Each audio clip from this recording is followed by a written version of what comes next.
The message says, read, but there's still no reply. And somewhere inside his brain, a tiny detective quietly opens a brand new case file. 1 minute, 2 minutes, 3, still nothing. At this point, this isn't waiting anymore. It's an investigation. So he does what he believes is the most logical thing. He stops replying too. Not because he's angry. At least, that's what he tells himself. It's tactical. He never studied psychology, but somehow, he's already running experiments on his own relationship. Now he's basically hiding behind an imaginary couch, secretly watching what happens next. Will they text first? Will they notice? Will they prove they actually care? This isn't really communication anymore. It's an unofficial loyalty test that nobody else even knows they're taking. And then, they text first. The relief is almost instant. Then comes the thought, wow, I honestly wasn't sure you would. And maybe that says a little more about his fears than it does about them.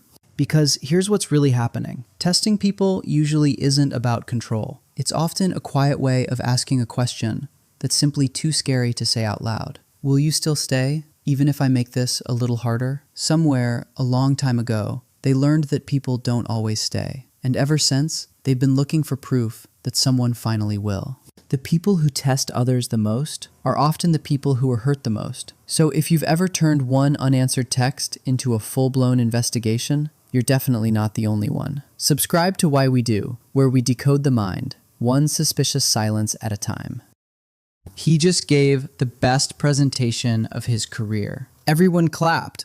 There was actual confetti. This should feel amazing. Instead, his face is doing the universal, wait, did that actually go well expression? Back at his desk, he's staring at his own trophy like it's a suspect. Like, at any moment, it's going to confess that it was given to him by mistake. The trophy, for the record, has said nothing. It's a trophy. He pulls out a mental magnifying glass and zooms in on one tiny flaw. Meanwhile, there's a giant glowing trophy of actual proof sitting right next to it. But sure, let's focus on the one weird sentence he said at minute 4.